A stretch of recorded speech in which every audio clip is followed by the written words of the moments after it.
Hello, everybody.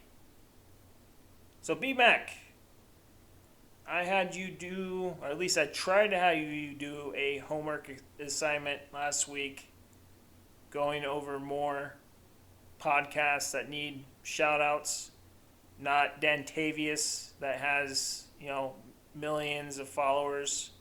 No offense to Mr. Dantavius, I like your channel, man. I'm actually a big fan. So if you took offense to anything I said last week, please don't. I'm sure you didn't. And you have a nice beard. So I appreciate that. And keep up the good work, but you definitely don't need any shout outs. You're doing mighty fine, my friend. But BMAC said the next day that he didn't want to do that. I don't know why. And he came up with the idea that, we should find sponsors. Sponsors for a podcast that is, barely a month old. Yeah.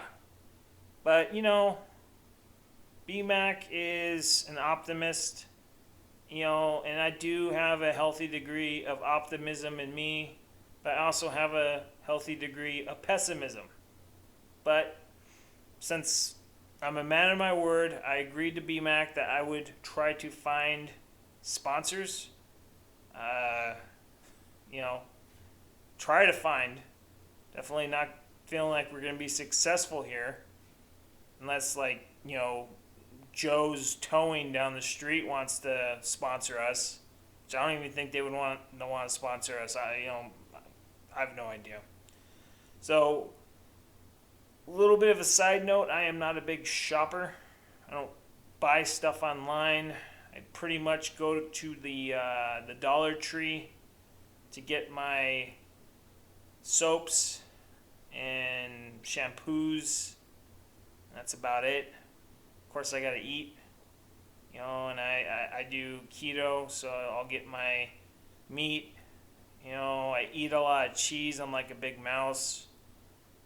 So needless to say, especially online, I'm not a big shopper. I'm not really familiar with the stuff that's available online, but I did my research. I went on the good old Google to find stuff. And of course, one of the first things I tried looking for was beard products, beard balms, beard oils, beard serums, beard growers. And the thing about that is there's about 10 billion different beard products out there. So I get overwhelmed easy. So forget that. But I did compile a list for you there, BMAC. And you better bet your bottom dollar that's more than one potential sponsor on my list, okay? I did my homework. Unlike you, I don't know what was going on with you and Dantavius, but whatever. So here is my list of potential sponsors. I mean, I use the word potential lightly. This is a pipe dream pretty much, but let's just go with it. Let's make BMAC happy.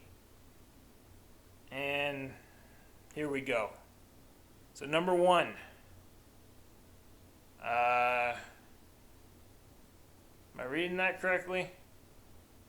Yeah. So number one is Manscaped. Now, that's, I don't know what Manscaped is, really. Maybe that's why I was confused at first. I thought maybe I was, planning something. Now my memory is, kind of becoming a little clearer here. I think Manscaped is something that people typically use to shave their balls. Now, I've been in the same relationship with a woman for 20 years. I haven't shaved my balls in 15 years. So, not a good product for me. But hey, Manscaped, if you want to come and sponsor us, we'll have BMAC shave his balls, all right? So, there you go. Second one. Now, this one is a sponsor I remember from old podcasts. I don't even know if they're still in existence, but I just want to throw it out there because I always found their product to be interesting. The Man Grate. Does anybody remember that? back on good old Norm Macdonald Live, he would sponsor that. The Man Great. You got your meat. What's up? You got your Manscaped, and then you got your Man Great. So you got your meat, you got your balls. So I don't know if I want to go that route. That doesn't sound. That's not PG. I try to keep it PG here, believe it or not. So those two sponsors are out. Unless they want to pay us money, then they're in. Second one.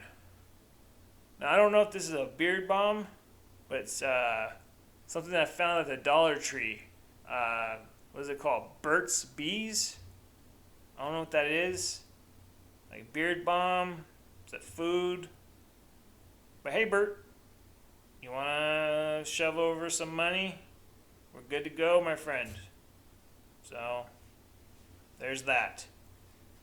And last, no, actually, this one's not last. This is actually the big money one. This is the one I have a lot of hope for. Bank of America. Now, hear me out. And a lot of people are thinking, why the hell would Bank of America want to sponsor our show? Now, you walk into a bank and you see me. Come on, you're trusting me. You're going to invest. Typically, you go in the bank and there's some chicken shit, bleached teeth phony that's going to rip you off. But if my picture's there, I think you're going to be more willing to invest your money. So Bank of America, really think about that. Even though I know you're greedy bastards and you're not going to do a damn thing, I'm just throwing it out there. So what is last and certainly least is my former job, Jiffy Lube. Now you guys owe me. All that oil that got on my fingers, sometimes I'll double gasket an oil plug. If you ever have that happen, it's literally an oil shower. And FYI, oil can get hot. So yeah, not pleasant times. And can you imagine if the slogan for your job was lube it or lose it? Yeah. You guys need to come and sponsor me. You need to help me because I ain't going back there, all right? All right, Tom, I'm not going back. No matter what you say, I'm not. And you know what? If you sponsor our show, I will say lube it or lose it on every podcast. So, throwing it out there. There you go, BMAC. There's your sponsors. Now you got to get back to finding out podcasts that need, not necessarily help, but, a shout out. They need to get past that, 100,000 mark so they get the plaque. Plaque doesn't really mean much, but still. It's a thought that counts, And we need to try to be a community here in YouTube, and, we need to help each other out. I'm not going to get into details, but there's been some pretty crappy moves that have been done to me from other YouTube channels, and didn't appreciate it too much, but I'll just leave it at that. Wasn't Dantavius, but yeah. So whatever. I guess we're done here. But we're actually not done. Because welcome to Creepy and Weird. I am your host. Hide your wives and get your knives. We them boys, get them toys, and make that noise. My name is Hippie Steve, and thank you for watching another episode of this podcast. Before I begin, I want to give a quick shout out to not anybody in particular, but there are people out there that I don't know who are spreading the message of this show. They are passing this show along, telling people about it. I've been finding out through the grapevine, and it's appreciated. I have friends that are, helping me with sharing the show. I will mention one name, not the last name, but I will mention the first name. His name's Scott, and he's a big fan of pizza. So Scott, I know you're watching. I love you, brother. and thank you for your help. And all you strangers that are helping, this goes a long way. If we could get these numbers up, then we could start spending money that we don't have to get better equipment and make this a better show. That's our goal, is to be better each and every time. I think we've kind of done that. Maybe. I don't know. But with that out of the way, let's get to the subject of this podcast, which is a person by the name of John C. Lilly. John C. Lilly was an interesting person, to say the least. You know those things called isolation tanks? Stuff that people like Joe Rogan and that purple hair lady who sells crystals out of her van talk about. You gotta go in an isolation tank. Well, John C. Lilly invented that thing back in the 50s. So you can thank him for that. So I thought that was a pretty cool thing for Mr. Lilly. And John C. Lilly was a pioneer, man. He really was. And if you don't believe me, look at this image I'll put up right here. This guy is wearing a freaking Davy Crockett hat during an interview. Case closed. You know, that's all you need to know about John C. Lilly. Screw the isolation tanks. This guy went on an interview with the Davy Crockett hat. John C. Lilly. That should be on his tombstone and his story. But the story doesn't end there, obviously, because there's a lot that's gone on in this person's life, and we are going to go over it. So, really, where John C. Lilly's reputation kind of became more famous was when he started becoming more fascinated with dolphins. He noticed that the brains of dolphins are sorry, I don't have brain fog. I don't know why I'm getting tongue twisted here. I'll be better, I promise. John C. Lilly noticed the brains of dolphins are similar to the size and complexity of the human brain. And so this would actually cause Lilly to hypothesize that maybe dolphins are not only just as smart as human beings, but maybe smarter. And so this was something that he was very interested in, and he would start listening to what he would interpret as verbal communication between dolphins. Now, this wasn't like a, hey, hi, how you doing? They'd put microphones down in the ocean, and it was more like clicks and clacks. But these clicks and clacks would be consistent. So let's say that there was danger approaching. They would make a certain noise. Let's say that there was food around. They would make another noise. Let's say somebody wanted to get busy. They would make a certain noise, and it would be consistent. So this was a language, actually. And John C. Lilly coined a language for dolphins, which he called Dolphinese. So, kind of a weird name, but hey, pretty cool nonetheless. And so, really, what John C. Lilly wanted to do was, because he felt like there was potential to show that dolphins were just as smart, if not smarter than human beings, he wanted to teach dolphins English. He wanted to, have them learn how to speak, actually, which is crazy. And, he really went all out on this. He bought a house in the Virgin Islands and filled most of it with water. So, at least 3 dolphins could live there. But he needed a volunteer because Lilly didn't participate in this experiment per se. Lilly liked to hang out in those isolation tanks and get higher than a kite on LSD. That was sort of his thing for a long time. He felt like he was communicating with the dolphins when he did this. So, I can't blame him. If I had that opportunity, I would do it. Why not? I mean, I like to hang out with the Dolphins too.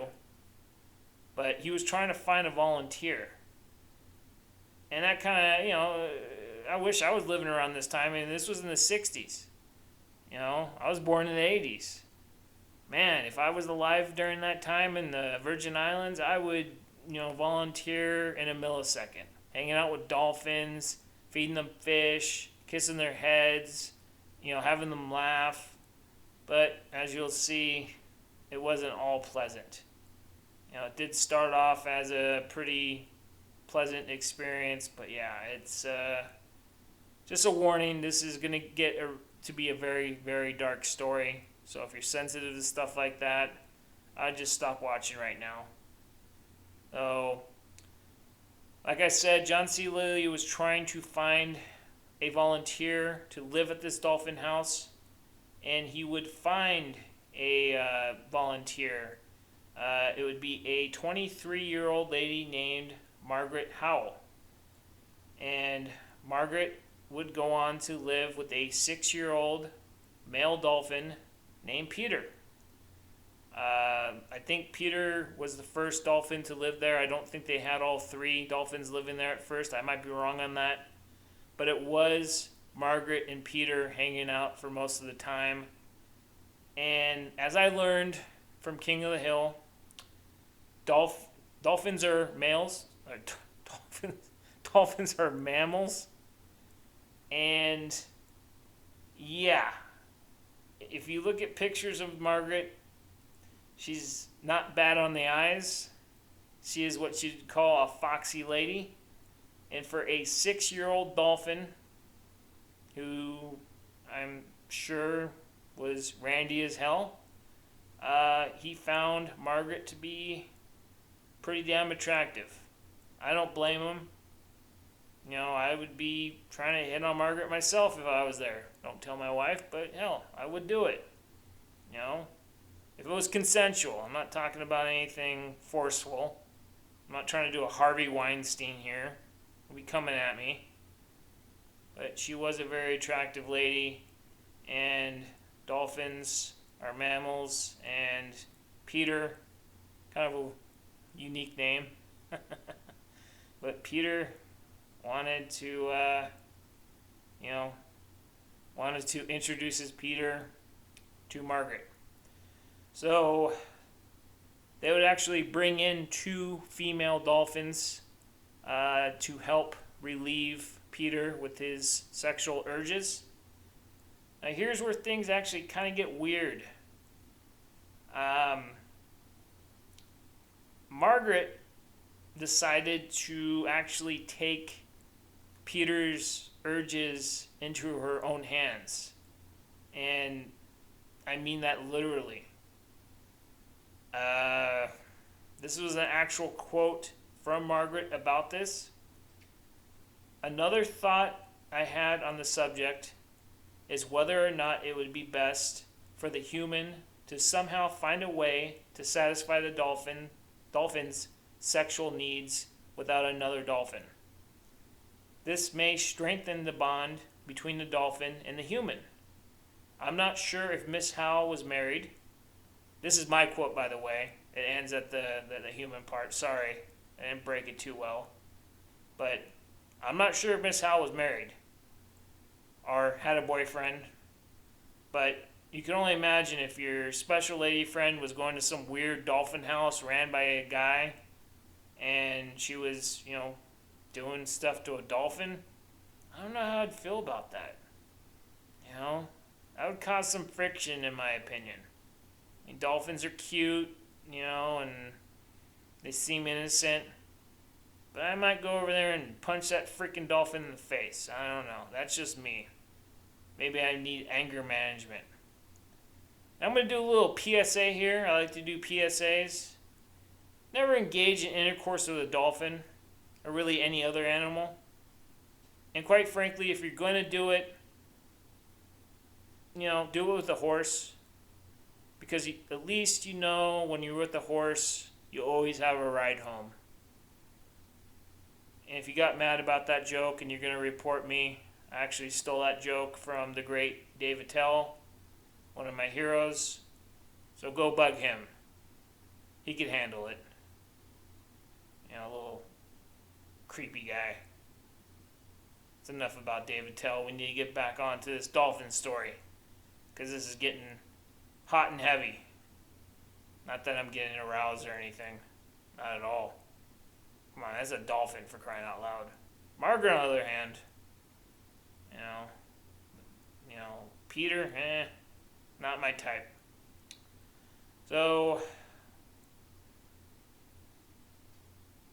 these reports of Margaret and Peter would actually become known to the public. And, of course, tabloids caught wind of what Margaret was doing to Peter, and they would have a field day about this. And you could only imagine. This is the 60s. People were going nuts. And, yeah, this did not look well for the Dolphin House. I mean, the Dolphin House didn't close when people found this out. And I'm gonna kind of defend Margaret on this one. Because as weird as it sounds, what she's trying to achieve is she's literally trying to make another species speak the English language. And, you gotta bond with these animals. And there's ways to bond. I'm not saying that, go to your dog and do the red rocket. But, I would say it was an interesting approach. And I would definitely say, I don't think, at least I hope, she wasn't getting aroused by this. I mean, how can you get aroused by a dolphin? They don't look like anything close to a human being. But, people are weird. Who knows? So, good old Peter, the ladies' man. Now, John C. Lilly's role during these Dolphin House experiments, like I said, was, mostly him being in an isolation tank, high out of his mind.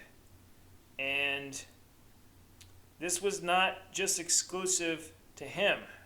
He would actually begin to administer LSD to the dolphins, specifically Peter. And of course, this did not sit well with the staff or with Margaret. And Margaret would actually express, dissatisfaction. God, I'm getting tongue twisted. Sorry. But she wasn't happy. Let's just put it that way.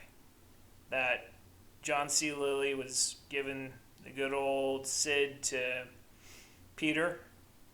Now, why John C. Lilly was doing this, it was actually showing to be proven to be correct. He would do this to kind of open up the dolphins, to make them more extroverted and more willing to learn. I'm not saying you should give LSD to dolphins. I'm not saying you should do LSD at all. I'm not even saying you should do drugs. Why do drugs? I don't do drugs. Why would I do drugs? I just drink water and I eat wheatgrass. That's it. I definitely don't do drugs at all. So, don't do LSD, and especially don't give LSD to a dolphin. But John C. Lilly was doing it, and he was doing it for a particular reason, but, people weren't happy. And, Margaret expressed her displeasure. There you go. I'm not getting tongue twisted anymore. All that LSD talk, I guess. So, Margaret would tell John C. Lilly, look, John, I am devoting my time, my energy, my love, my life to working with Peter, Sissy, and Pam. Sissy and Pam were the two other female dolphins who were part of this experiment. She continued, I want no interference with my aims for that work. If you want to do your experiments on solitude and LSD, please keep them in the isolation room. So she laid down the law. But despite Margaret's protests, Lilly continued to administer LSD to Peter. I guess he just thought that was the right thing to do. You be the judge. I can't say what I thought it was right or not. I certainly have never, ever tried LSD before. Why would I do such a thing? God, what a disgusting drug. It's worse than, heroin. LSD? God. No way. No way. Just say no. Just say no. Remember what Tim Leary said? Just say no. I'm saying it the same way. Because he said just say no. So this was pretty much the downfall of the Dolphin House at this point. Staff of the Dolphin House had displeasure with Lilly because of what he was doing. And because of this, they would quit, and Lilly would lose a lot of his funding for the Dolphin House, and it would eventually close. Lilly would move himself and his dolphins to Miami, Florida. This new facility was a far cry from the ideal environment that the original Dolphin House provided.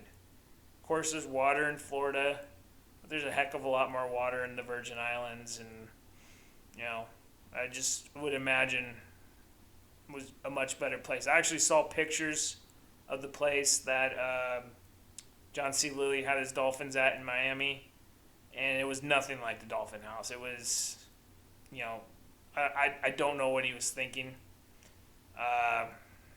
I'll kind of get to my conclusions as far as how I feel about John C. Lilly after I go over these facts. But yeah, not a good decision on his part.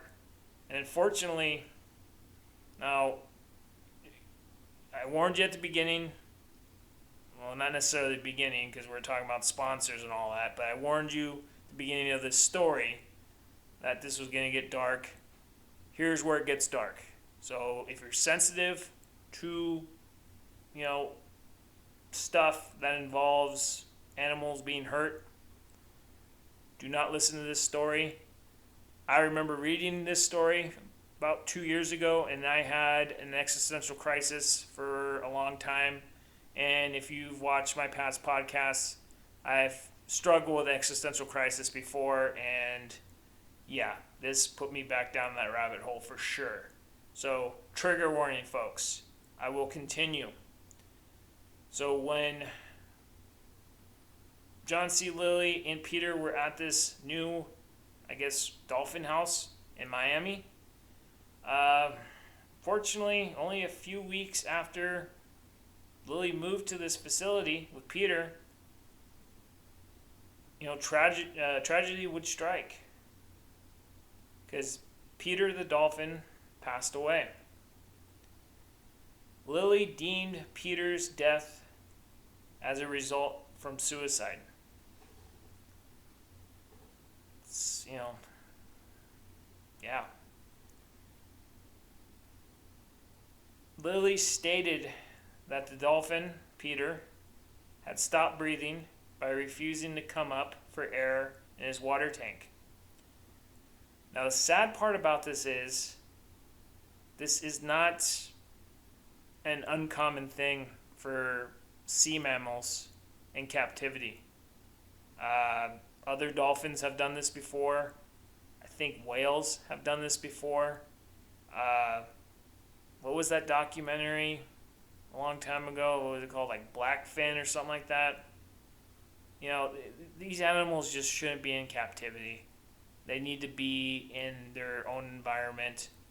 Can you imagine if somebody just swooped you up and then you're, just stuck in a place and they're feeding you and you don't know who they are, you don't understand what they're saying, they're trying to teach you a language.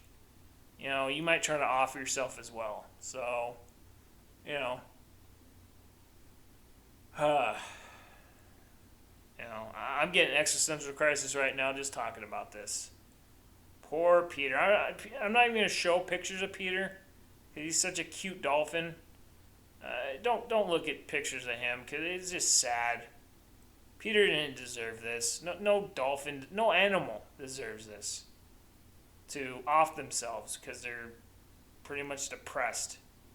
So now it's easy to look at John C. Lilly in a negative light after this incident, but Lilly himself did express deep remorse in his involvement with this untimely passing of Peter. He commented after this tragedy, "I felt I was on the wrong path, killing them, putting electrodes in their heads, and so on. So I let the last 3 go, an old one who took care of the 2 young ones that were there. And I knew that the old one would teach the young ones so that it was safe to let them go." So he let them go out in the ocean, which is, what he should have done to begin with. Now, I am going to defend John C. Lilly a little bit on this. How you look at John C. Lilly after this story is really dependent on your viewpoint, or if we want to go the Uncle Bob route, your reality tunnel. With dolphins and whales, right now as I speak, these beautiful creatures are being slaughtered, by certain countries. And I'm not going to name them, but if you look it up, this is happening. And if John C. Lilly was able to prove that dolphins were just as smart or even smarter than a human being, maybe there could be some laws that are passed, international laws that are passed, that would prevent the slaughtering of these animals. Because, and I don't want to get more disturbing on this, but if you listen to the sounds of dolphins being slaughtered, they actually have a recorder down there when that was happening. That's some of the most disturbing sounds I ever heard in my life. It was like, it was just pure misery. It was like they were crying. So yeah, yet again, what happened ultimately was wrong, but I think John C. Lilly's heart was in the right place. It's just, shit happens, man. That's how we have to remember. I don't think this has ever been done before as far as a dolphin house type deal. So you never know what's going to happen in that situation. So yeah, I am a student of Carl Jung, so I see light and darkness in everything. And when I look at John C. Lilly, of course I see the darkness, but I think there's plenty more light. So that's my take on it. And really, John C. Lilly's story doesn't end here. That's the crazy part. He did do some more experimentations with dolphins, nothing to the extreme of the dolphin house experiments or what happened in Miami. No dolphins died or anything like that. He definitely learned his lesson from the dolphin house experiments. But I will do more episodes on John C. Lilly because he has fascinating theories.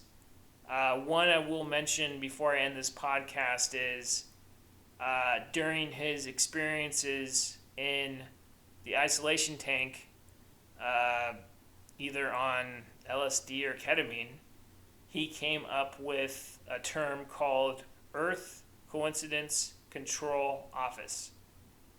And it had the acronym of ECHO. if you're familiar with the video game Echo the Dolphin, that is where they got that name from. Echo the Dolphin is from John C. Lilly's works. So I can't get into the whole thing about how he came up with that term. It's very interesting, though. And yes, I will be covering more about John C. Lilly in the future. And one thing I want to leave you with before I end the podcast is a quote from John C. Lilly that I think really drives home what he was trying to achieve with this Dolphin House experiment. He said, "Through dolphins, we may see us as others see us." Now, we as human beings, we think we're so superior because we dominate the planet, we build, we farm, we're a dominator culture. And we feel like that makes us smart. But maybe the truly smart animals, and I'm including, human beings as part of, animal species, but maybe the truly smart animals are the ones that don't do that. Maybe the dolphins are smarter than humans. Maybe the whales are smarter than humans. Hell, I'm pretty sure dogs are smarter than humans. And cats. Certainly cockatoos. You seen those freaking things? I think the human species is a little bit too arrogant for their own good. And we're getting into a lot of trouble because of that right now. But that will be another podcast for another day. And that pretty much wraps up John C. Lilly's Dolphin House experiment. If you like what you see, and I mean me, please like and subscribe.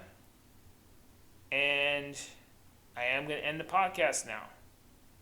So, before we go, embrace the absurd and free your mind, and your ass will follow.